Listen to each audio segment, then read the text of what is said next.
ఆయన ఐపీఎస్ అధికారి వైసీపీ ప్రభుత్వంలో డీజీపీగా పనిచేశారు. అధికార పక్షానికి వంతపాడారు.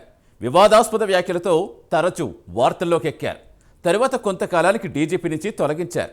పబ్లిక్ కమిషన్ చైర్మన్గా నియమించారు. ప్రభుత్వం మారడంతో ఇప్పుడు రాజీనామా చేశారు. ఇప్పుడు ఆయన సంగతి ఏంటి అనే చర్చ అధికార వర్గాల్లో జరుగుతోంది. ఇంతకీ ఎవరా అధికారి, ఏంటా కథ?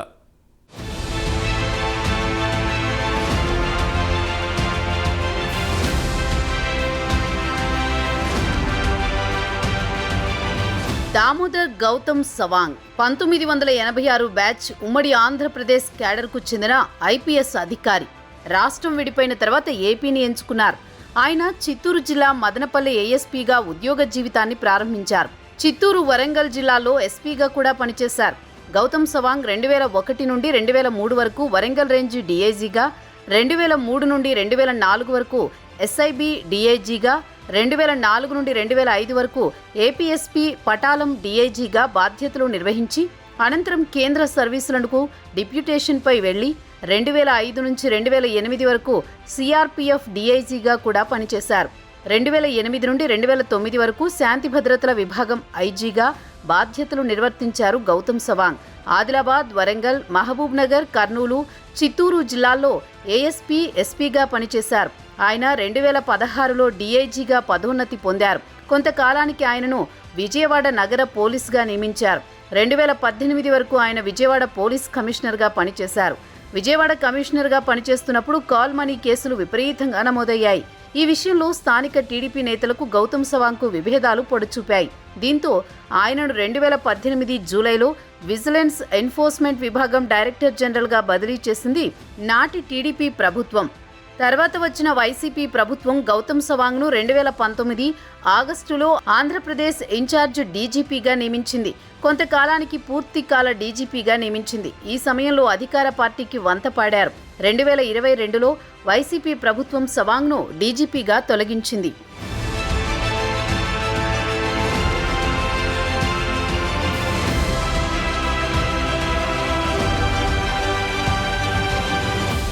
గౌతమ్ సవాంగ్ను 2022 ఫిబ్రవరిలో ఆంధ్రప్రదేశ్ పబ్లిక్ సర్వీస్ కమిషన్ చైర్మన్గా నియమించింది వైసీపీ ప్రభుత్వం. తాజాగా Andhra Pradesh public service commission chairman పదవికి గౌతమ్ సవాంగ్ రాజీనామా చేశారు. గవర్నర్ జస్టిస్ అబ్దుల్ నజీర్కు బుధవారం తన రాజీనామా లేఖను అందజేయగా ఆయన దానిని వెంటనే ఆమోదించారు. మరోవైపు గత 2-3 రోజుల నుంచి కమిషన్ కార్యాలయంలో పదోన్నతుల సందడి నెలకొంది. గతంలో వైసీపీ ప్రభుత్వంలో డీజీపీగా ఉన్నప్పుడు గౌతమ్ సవాంగ్ వ్యవహార శైలి పలుమార్లు విమర్శల పాలైంది.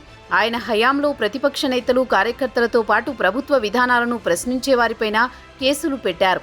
అదే సమయంలో 2022 ఫిబ్రవరిలో విజయవాడలో ఉద్యోగులు చేపట్టిన చలో విజయవాడ కార్యక్రమం విజయవంతమైంది.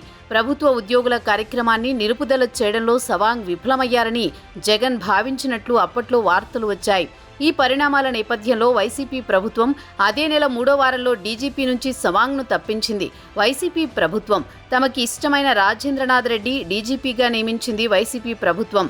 తర్వాత సవాంగ్ను ఏపీపీఎస్సీ చైర్మన్గా నియమించింది.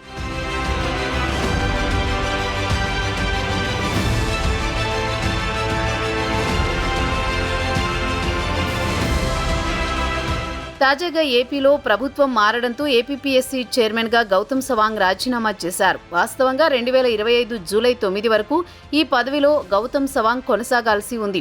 ఆయన హయాంలోనే 2018 గ్రూప్ 1 మెయిన్స్ జవాబుల పత్రాల మూల్యాంకనం రెండోసారి జరిగిందన్న దానిపై పెద్ద దుమారం రేగింది. దీనిపై న్యాయస్థానంలో ఇప్పటికీ విచారణ కొనసాగుతోంది. గౌతమ్ సవాంగ్ కమిషన్లో ఏకపక్షంగా వ్యవహరించారన్న విమర్శలు ఉన్నాయి. అంతేకాదు, డీజీపీగా ఉన్న సమయంలో వివాదాస్పద వ్యాఖ్యలు చేశారు. ముఖ్యమంత్రులు, మాజీ ముఖ్యమంత్రుల కాన్వాయ్పై చెప్పులు విసరడం, రాళ్లు వేయడం, కర్రలతో దాడి చేయడం రాజ్యాంగపరమైన హక్కు అని వ్యాఖ్యలు చేసి వార్తల్లోకి ఎక్కారు సవాంగ్. 2019 నవంబర్లో చంద్రబాబు అమరావతి పర్యటన చేపట్టారు.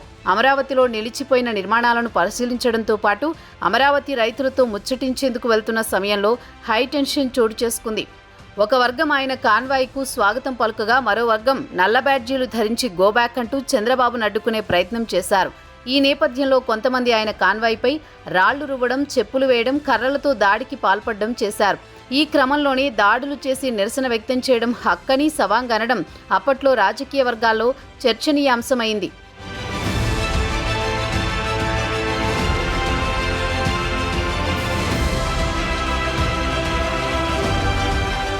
ఇంకా పదవిలో కొనసాగే అవకాశం ఉన్న రాజీనామా చేయడంతో మరోసారి గౌతమ్ సవాంగ్ వార్తల్లోకెక్కారు. తాజాగా కూటమి ప్రభుత్వం ఏపీలో అధికారం చేపట్టింది. ఈ నేపథ్యంలో గౌతమ్ సవాంగ్పై ఒత్తిడి పెరిగిందని తెలుస్తోంది. గతంలో ఆయన చేసిన వివాదాస్పద వ్యాఖ్యలే ఇప్పుడు ఆయనకు శాపాలుగా మారాయి. చట్ట ప్రకారం ఆయన ఏపీపీఎస్సీ చైర్మన్ పదవిలో కొనసాగవచ్చు. కానీ ఆయనకి సహాయ నిరాకరణ జరుగుతోందని సమాచారం.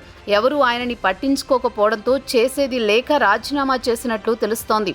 సర్వీస్ కమిషన్లో ఏ అధికారి కూడా సవాంగ్ మాట వినే స్థితిలో లేరు. దీంతో గౌరవంగా తప్పుకోవడం ఉత్తమమని భావించినట్టు అర్థమవుతోంది. సహజంగా అధికారం మారితే గత ప్రభుత్వంలో అధికార పార్టీకి అనుకూలంగా ఉన్న కొన్ని సంస్థల చైర్మన్లు రాజీనామా చేస్తారు. కానీ ఏపీపీఎస్సీ అనేది రాజ్యాంగబద్ధ సంస్థ. దీనికి పదవీ కాలం పూర్తయ్యే వరకు పదవిలో ఉండొచ్చు. కానీ అవమానాలు ఎదురయ్యే ప్రమాదం ఉంది. దీంతో ఇలాంటి పదవులకు కూడా రాజీనామా చేస్తారు. ప్రస్తుతం గౌతమ్ సవాంగ్ కూడా అదే బాటను అనుసరించినట్లు రాజకీయ విశ్లేషకులు చెబుతున్నారు. మరి ఇప్పుడు సవాంగ్కు ఏ పోస్ట్ ఇస్తారో వేచి చూడాల్సిందే.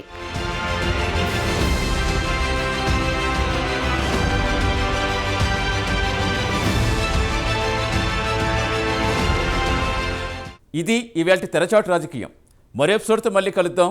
నమస్తే.